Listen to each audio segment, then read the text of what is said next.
자, 지난주 주일이 무슨 날이었죠? 어린이날이었죠. 어린이날로 우리 어린이 주일로 우리가 보냈어요. 지난주에 우리 친구들 재밌게 놀았어요? 바이킹 재밌었어요? 그래요? 못 탔어요? 왜요?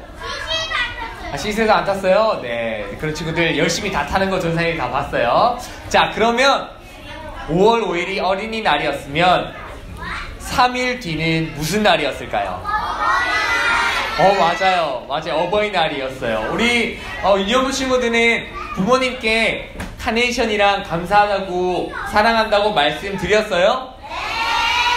아, 진짜로? 진짜 다 말씀드렸어요? 편지 만들어서 드렸어요? 진짜? 잘했어요. 너무 고생했어요.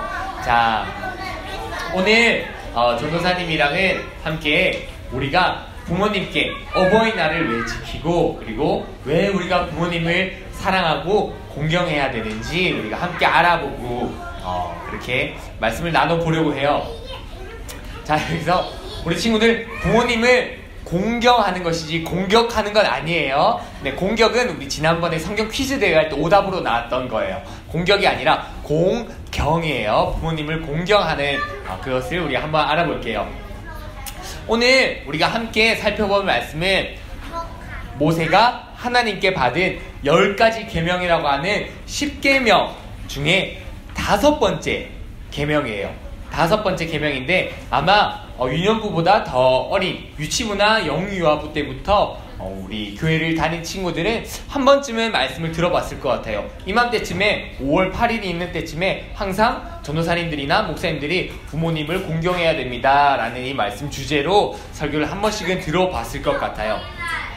어버이날 맞아요. 그런데 반복해서 이 말씀을 전하는 게 사실 좀 지겨울 수도 있고 지루할 수도 있고 다 아는 내용이에요 라고 얘기할 수도 있는데 계속 반복해서 목사님들이나 전도사님들이나 설교하신 분들이 말씀하시는 이유는 우리가 그렇게 하지 못하기 때문에 그리고 그 말씀이 정말로 중요하기 때문에 우리가 그 말씀을 계속해서 전하는 거예요.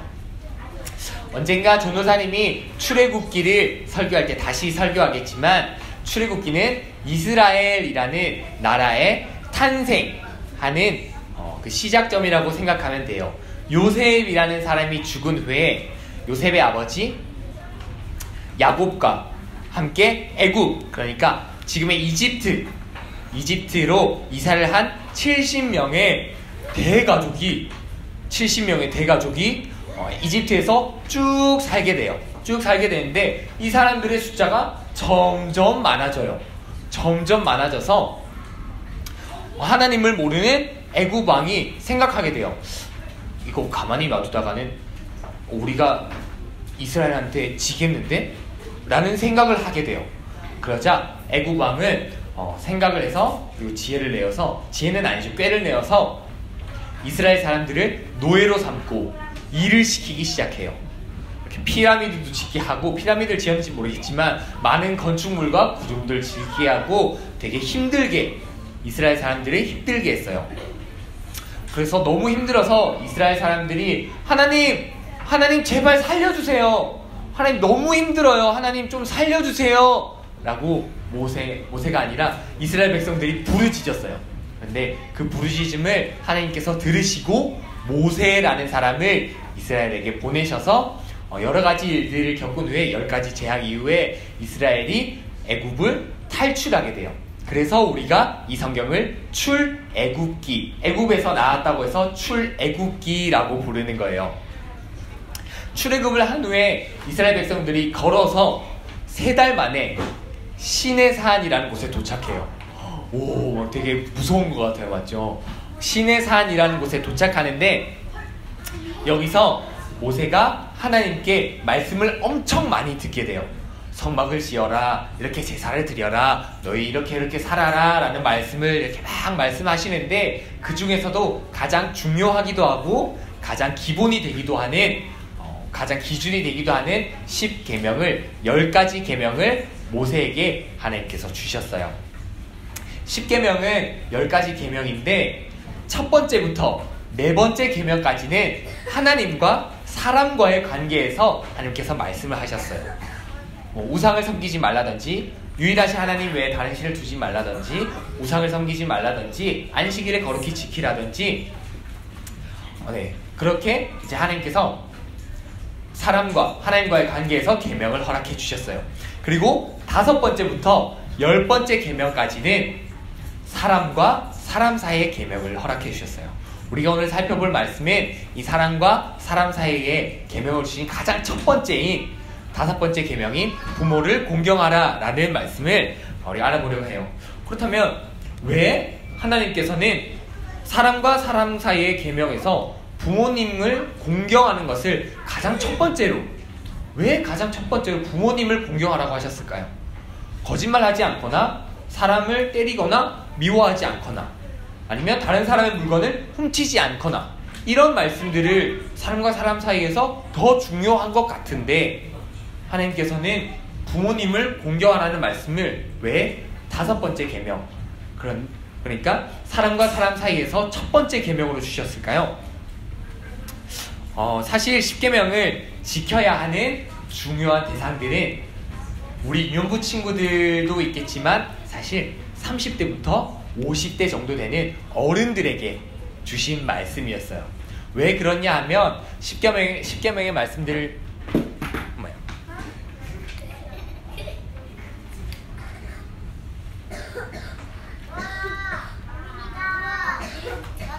하나, 둘, 셋. 네. 자, 미안해요. 자, 30대부터 50대까지 어른들에게 주로 주시는 말씀이었어요. 왜 그러냐 하면 우리 유년부 친구들이나 청소년들이 지키기에는 조금 어려운, 그리고 지킬 수가 없는 구절들이 조금씩 있어요. 간음하지 말라라든지 그런 구절들이 몇 개가 있기 때문에 30대나 50대 어른들에게 주시는 말씀이 주로 있는 구절이 10계명 말씀이에요. 그러면 전도사님, 저희는 안 지켜도 되네요. 아싸! 나는 그럼 10계명 안 지켜도 되겠네? 나는 굳이 지킬 필요가 없겠다 라고 생각을 한다면 하나님의 말씀의 신비로움이 우리에게 다가오지 않겠죠. 하나님의 말씀은 우리 모두에게 주신 말씀이기 때문에 우리 친구들도 지켜야 하고 지킬 수 있는 구절들이에요.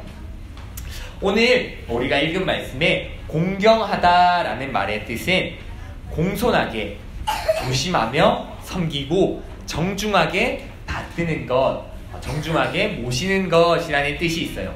이 구절은 성경이 원래 히브리어라는 언어로 쓰여졌는데 이 언어로 살펴보면 이 단어가 무겁게 생각하다, 중요하게 생각하다라는 단어로 쓰여요.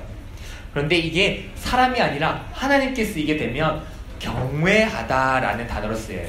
경외하다는 하나님을 사랑하지만 두려워하기도 하고 하나님을 두려워하기도 하지만 사랑하기도 하는 그런 신비한 그런 감정이에요. 오직 하나님만 사랑하고 두려워하라고 하나님께서 말씀을 하셨는데 유일하게 사람에 대해서 예외적으로 대상이 예외되는 대상이 바로 부모님이라는 거예요. 말라기라는 성경이 있는데 우리가 그 성경의 한 구절을 같이 읽어봤으면 좋겠어요. 말라기, 이거 무겁다라는 뜻이에요. 자, 말라기라는 너무 말씀이 많지만 우리 같이 한번 한 목소리로, 빨간색은 조금 더 크게 읽는 거 우리 친구들 그런 센스 알고 있죠? 자, 준비, 한 목소리로 준비, 시작! 내 이름을 멸시하는 제사장들아, 나 만군의 여호와가 너희에게 이르기를 아들은 그 아버지를, 종은 그 주인을 공경하나니 내가 아버지일진데 나를 공경함이 어디 있느냐? 내가 주인일진데 나를 두려워함이 어디 있느냐? 하나 너희는 이르기를 우리가 어떻게 주의 이름을 멸시하였나이까 하는도다. 말라기 1장 6절 말씀. 아멘. 말씀에서 읽은 것처럼 아버지의 모습과, 그러니까 부모님의 모습과 하나님의 모습을 비슷하게 말하고 있어요. 부모님을 공경하는 것이랑 하나님을 사랑하고 두려워하는 것을 비슷하게 표현하고 있는 그런 구절이에요. 그렇기 때문에 부모님을 공경하지 않는 것은 하나님과 함께 경외의 유일한 대상인 부모님을 공경하지 않는 것이기에 하나님께 대한 반대, 하나님에 대해서 하나님, 저는 하나님 안 믿을래요, 하나님 섬기기 싫어요 하는 게 부모님을 섬기지 않는 것과 비슷하대요.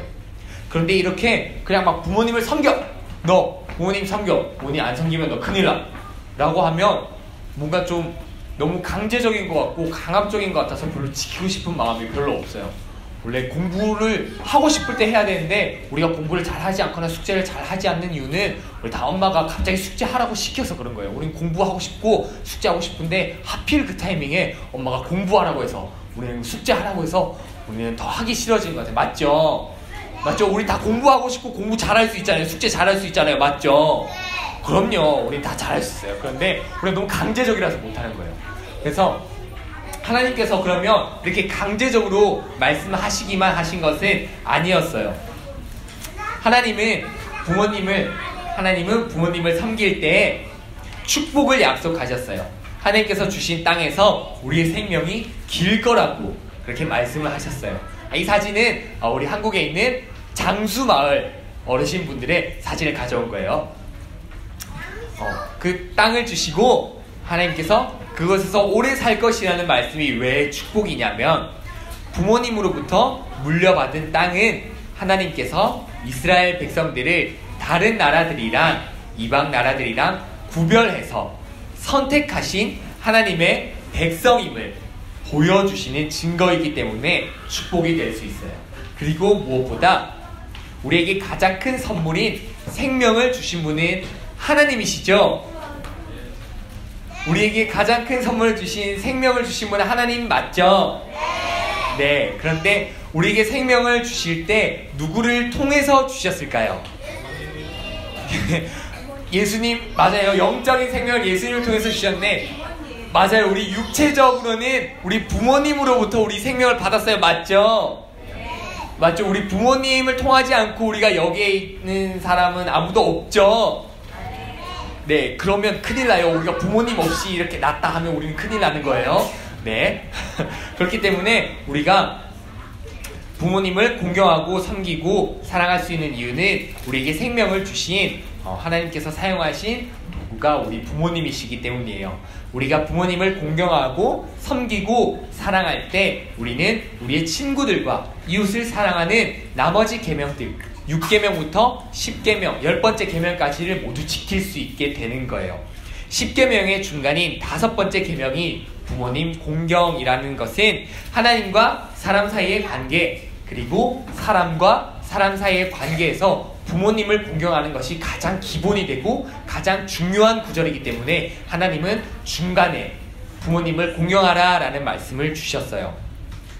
우리의 부모님을 공경해야 다른 사람들의 물건을 도둑질하거나 거짓말하거나 탐내지 않을 수 있는 거예요. 우리가 우리의 부모님께 순종하는 훈련을 통해서 하나님께 순종하는 훈련을 하는 것이고 이웃들을 섬길 수 있는 그런 방법을 배우게 되는 거예요. 말씀을 정리하도록 할게요. 예수님께서도 부모님을 공경하셨어요. 많은 구절이 있지만 요한복음 19장 27절에 보면 예수님께서는 십자가에 달리셨어요. 그리고 십자가에 달리셔서 7가지 말씀을 하셨는데 그 중에 한 말씀이 예수님께서 사랑하시는 제자에게 보라 내 어머니라 라고 말씀하시면서 예수님께서 사랑하시는 제자에게 어머니를 부탁하셨어요. 예수님께서 어머니보다 먼저 죽어야 했기 때문에 예수님께서는 부모님을 섬길 수가 없어서 예수님께서 사랑하신 제자에게 이 사명을 맡겼고 예수님의 제자는 이 사명을 잘 감당해서 예수님의 어머니 마리아가 돌아가실 때까지 잘 섬겼다고 그렇게 우리가 알고 있어요. 예수님께서 부모님을 사랑하시고 공경하셨던 모습을 본다면 예수님의 제자인 우리도 예수님을 따라가는 것이 마땅하다고, 그것이 맞는 것이라고 생각을 합니다. 오늘 말씀에서 우리가 배웠듯이 하나님께서는 부모님을 공경하라고 말씀을 하셨어요. 하나님께서 하나님과 사람 사이의 관계에서 첫 번째로 두신 관계가 바로 부모님이에요. 다른 사람과 관계를 잘 맺으려면 친구들이랑 더 잘 지내고 다른 어른들이랑 더욱더 잘 지내려면 우리는 우리 부모님을 잘 섬기고 사랑하고 부모님께 순종해야 하는 거예요. 그렇게 우리가 부모님을 잘 섬기고 공경하고 부모님을 존중할 때 하나님의 자녀라는 인정을 다른 친구들로부터 받게 되고 다른 사람들도 사랑할 수 있게 되는 거예요. 저도, 전도사님도, 우리 선생님들도, 우리 유년부 친구들도 모두 하나님을 사랑하는 것처럼 부모님을 잘 공경하고 사랑하고 섬길 수 있게 되기를 바랍니다. 어버이날은 지났지만 오늘 우리가 함께 만드는 선물을 부모님께 드리면서 우리가 부모님께 부모님, 엄마, 아빠 사랑합니다 라고 우리가 감사해요, 낳아주셔서 감사해요 라고 한 번 더 고백할 수 있으면 좋을 것 같아요. 어버이날에만 우리가 우리 부모님께 사랑해야 된다는 법칙은 없잖아요. 맞죠?